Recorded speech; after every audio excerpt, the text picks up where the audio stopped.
Ms. Raju, thank you for joining us. And Bilkis and Sami have put me in the scene.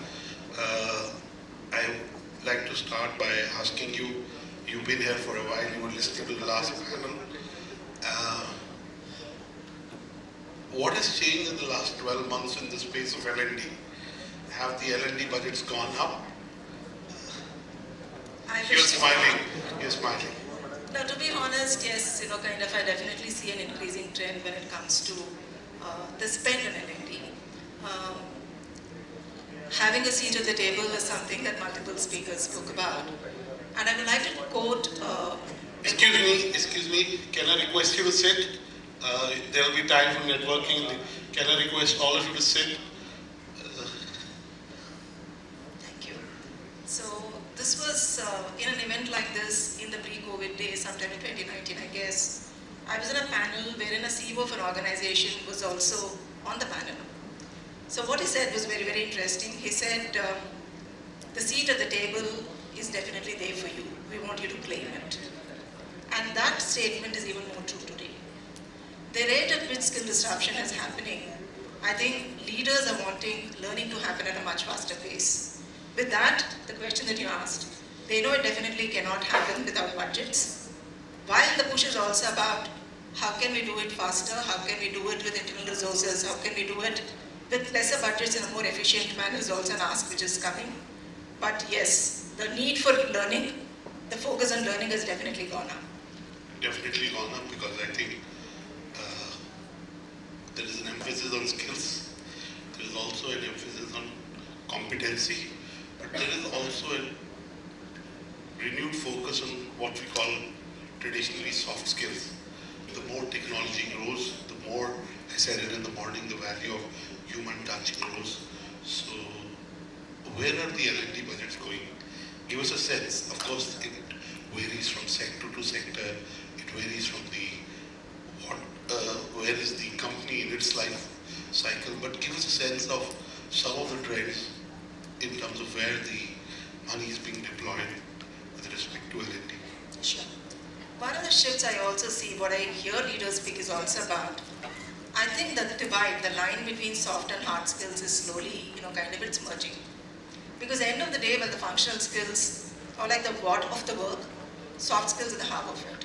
Sure. Because without, skills like what are soft skills, be it communication, be it time management, be it, some of the things like adaptability, you cannot do your work. So that, in fact, we have a program running. I was doing a session. This is for a plant managers, a hardcore technical mid-level role in the organization.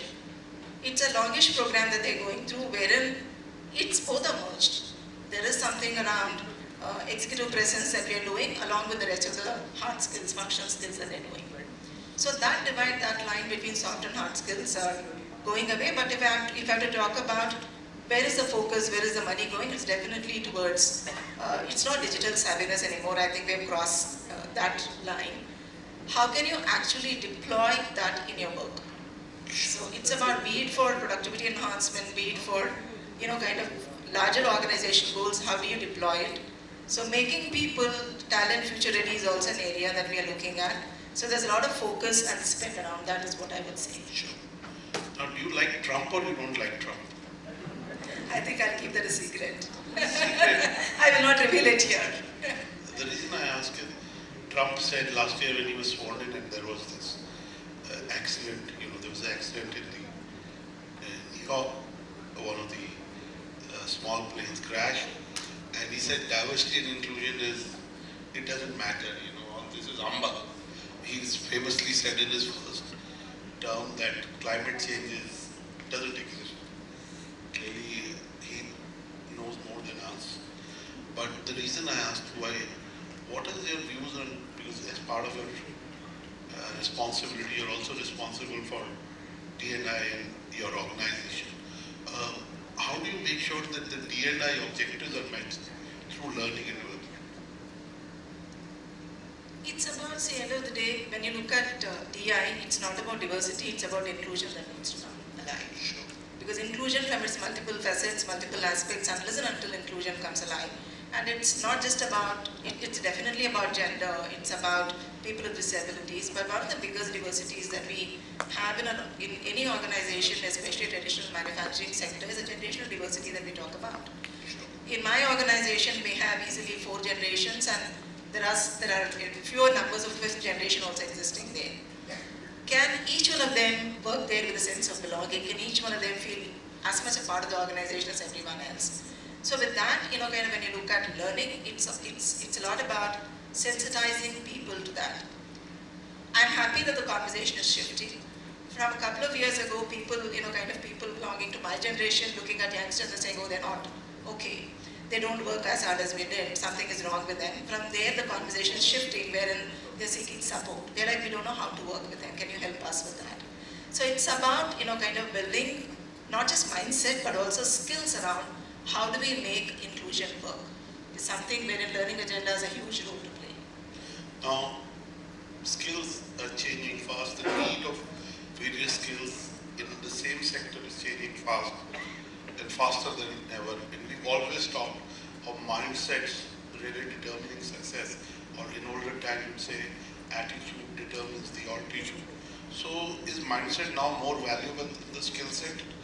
Because you can have the skill set, but if you don't have the ability for alignment, for teamwork, for empathy, then really the outcomes collectively are not the same. So what do you have to say in terms of deployment of L&D budgets towards improving skill set and towards improving mindsets? It's a little different than softer skills. That's a very profound question. So I wouldn't want to call it as more important or less important. I'll go back to your model that I heard some time back. That this expert spoke about a tree model of capability building, wherein this person said, capabilities or mindsets are more like the roots of the tree. They're very, very foundational, very long-lasting. Skills are like the leaves. Okay, skills, leaves drop, new leaves come up. So skills may keep changing, but mindsets are very foundational. They're like the roots. So that was always the case, but in today's context, it matters even more. When you look at mindset development, I would say it's not even the will or the skill. It's a lot more about awareness. If we can sensitize people as to where they are today, because many times people tend to think, I'm okay, I'm learning, the mindset I already have is a perception that individuals tend to have. If we can sensitize them to where they actually are, which is where one of the interventions that can really help is coaching. Because coaching is all about getting the person to know, where am I today, where do I want to go? It's very internal, very deep. And coaching for long has remained very elitist. Coaching is for senior leaders. It's through external experts. It's time and money consuming, has been how it has been all these days. And the industry has now started talking about how do we make it accessible for a larger pool of people. Youngsters need it as much as, senior people. So in an organization, we have one of the largest coaching program, I could easily say, wherein it's still not for all, but a lot of a younger, high caliber talent have access to internal coaches. It happens in a very structured manner. It's over a certain period of time in a very structured manner. The internal coaches are certified. Because of which we're able to, easily coach hundreds of people in a year. So coaching is one of the things that can really help when it comes to mindset development. And I also cannot ignore the role that people managers play. As long as they're able to, display that mindset first, and also tell their team members what is acceptable, what is not acceptable. If learning is a mindset, you need to learn. Are you learning on a continuous basis? If quality is a mindset, I will not tolerate any sub-quality work. If that is going to be established very, very strongly at the place of work, I think that will help a lot with mindset development. Interesting, you talked right upfront about the gap, which is about generational gap. Now there's a term that I used 20 years back, I don't know, I read it, somebody said it to me, it's about reverse mentoring, right? You clearly, we can learn from younger folks about how they think, because we need to deal with a younger set of colleagues. We can learn about technology. We can also learn about a diverse way of approaching a certain issue, problem, solution. So is reverse mentoring happening in organizations like yours? Definitely. So way back in 2019, we launched our first formal reverse mentoring program. But I also know that in in an informal manner, it keeps happening across. So we looked at a certain set of topics at that point of time. One is definitely digital and data. We also looked at social media presence as one of the topics of reverse mentoring. So youngsters, kind of teaching seniors which are the platforms that they can use and how can they go about it. And it was very, very, kind of heartening when one of the very senior, kind of senior by age, senior by position leaders created his LinkedIn profile for the first time and also sent requests to a couple of us. So this was a formal reverse mentoring program that was launched. We continue with that. So especially on digital data topics and also understanding millennial mindset is one of the areas that we do reverse mentoring. Well, that's the formal part of it. I think in today's time and age, seniors reach out. When I say seniors, I'm meaning more by age. Reach out to youngsters to learn. And for instance, in the area of technology, a lot of my learning happens from the youngsters in the team. And even as I was, kind of looking at preparing for this session yesterday, I reached out to some of the youngsters saying, if you're speaking in this forum, what will you say? So the inputs that I got from them are very, very diverse and useful. So while formal reverse mentoring is one part of it, I think a lot of informal reverse mentoring has started happening across. I must tell you, since you're talking of age as a skill, and that's what yesterday I was a very young man. Day after tomorrow, it will be his 81st birthday. He's built 2 companies. He's from advertising, Sir Martin Sorrell, and he's on 14th February, he'll be 81. And I met him almost 25 years back when I started exchange from media. And I can say last 15, 17 years. I've known him well, he sees me from a distance, anywhere in the world, he'll catch me. And he's 81. And I haven't found any change in him. He's still so aggressive. He's still like chasing, business goals, so to say. So I think sometimes we say, of course, I also want to learn the new things. Younger people think differently. Their mindset is differently. Their priorities are different. They have a different worldview. So clearly, it's good to learn from them. Now, let me ask you, as a leader, we also need to upgrade ourselves. While we are upgrading everybody in the organization through L&D initiatives, through sensitization, through reverse mentoring, through formal coaching, how does a leader like you keep yourself abreast and in some ways upskill oneself?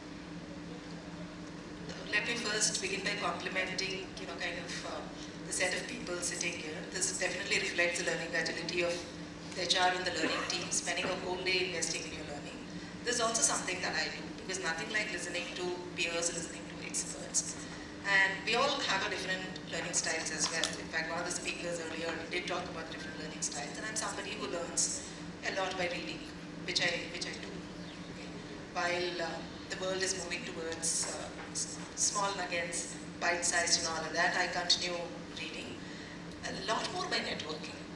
Because nothing like talking to your peers, not just, when I say peers, I'm not just referring to people in the learning fraternity or in the HR fraternity. But diverse, different industries, different functions, right, different backgrounds. So talking to them can be hugely eye-opening, and I also do a lot of courses, be it on LinkedIn Learning, be it on Coursera, because in this space of technology, there's a lot that's happening, and definitely reverse mentoring is something that I practice on a regular basis. Now, one of the things EDPs and MDPs, executive development programs and MDPs, maybe 20 years back they were longer format. To some extent they've become little because the pressures of being in the job, delivering, also learning, also having home. So do you think that the MDP and EDP initiatives as they existed a decade back are still relevant in the same form and format, or they need to change? The duration, if I have to look at what we are doing in our organization, the duration has come down slightly, not drastically, duration has come down slightly. We are not looking at 12 months intervention, and I'm talking about the holistic journey. The duration has come down a little bit, but certain elements definitely continue. For instance, we strongly believe in making it a residential process, preferably on an educational campus, because it gives, the academic rigor goes up, and also the experience of participants in an organization like ours, there are people from different parts of the organization. They get to meet each other, people in other functions, other areas. That networking becomes very, very useful. So that's one. What has definitely increased is the experience exposure part of the learning. All our MDPs definitely have an action learning part to it. We had shadowing happening in one of our MDPs for very senior leaders, wherein they got to shadow some of our board members and executive committee members. So aspects like, and there's coaching as a part of many of these initiatives. Sometimes we also get them to act as mentors to youngsters in the organization. So multiple elements which have been incorporated into it. So the experience exposure part of the journey has gone up. But yes, with little changes, it still continues. Now, we are in an L&D forum.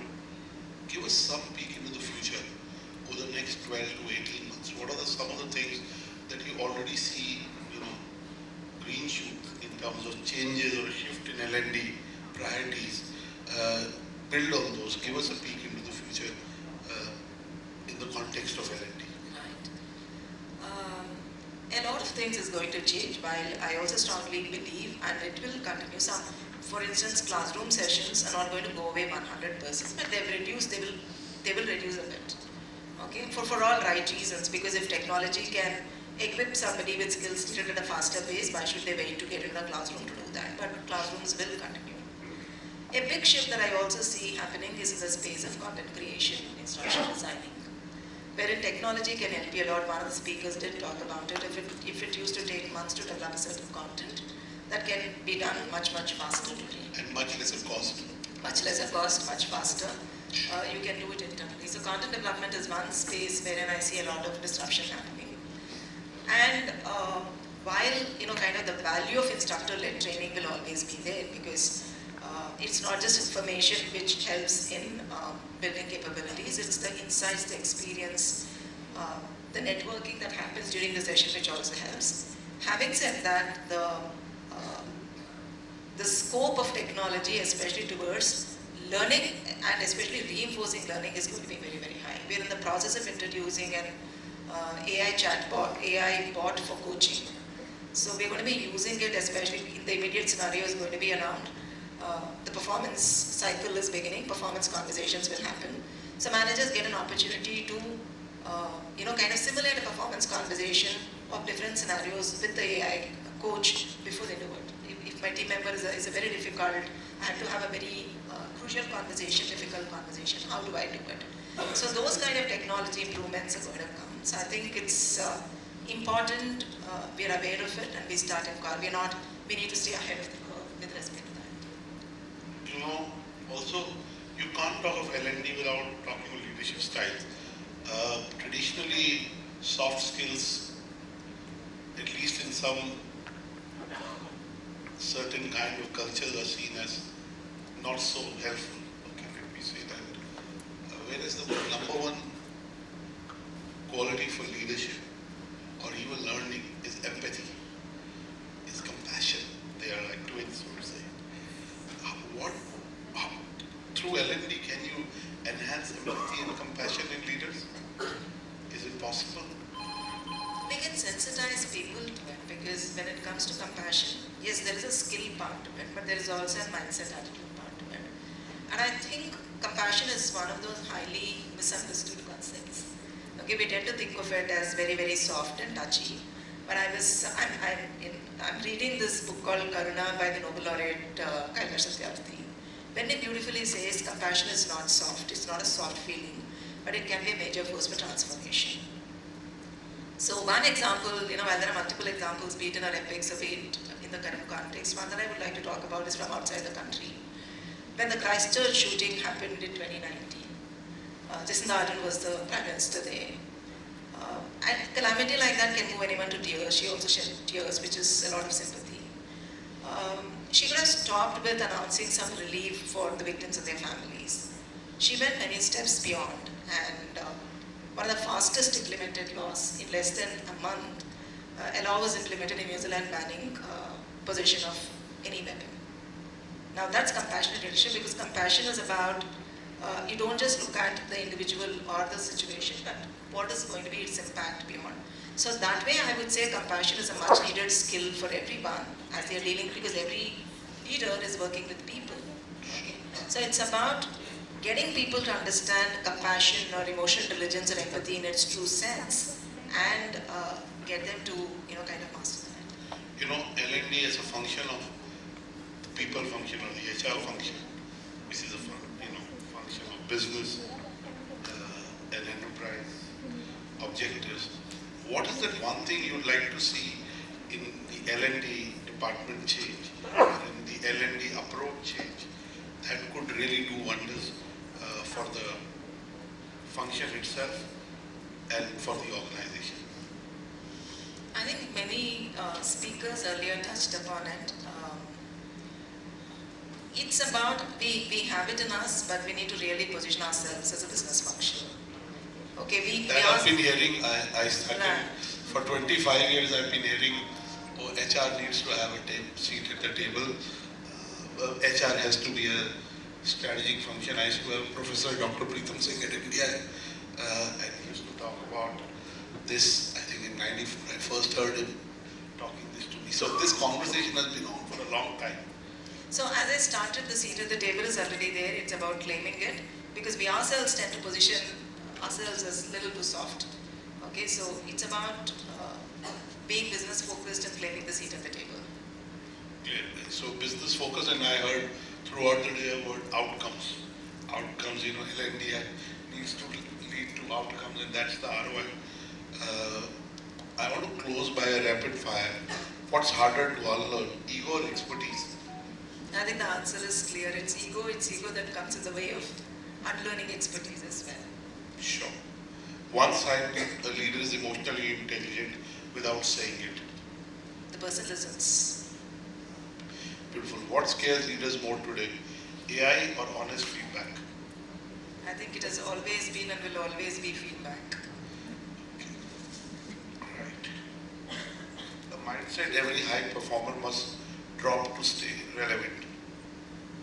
High performers, I know it all mindset, which stops them from learning and many other things. So I know it all is a mindset that they should drop. In one word, the future of leadership. I think it's human. In the age of AI, the future of leadership is human. On that note, let me bring in the audience. We have Ms. Raju here. You may want to ask one or two questions. You can take one or two questions. Any questions anybody has? Or you're looking forward to your award? I don't think there are any questions, so we'll close the session. Please give Ms. Raju a big round of applause. May I now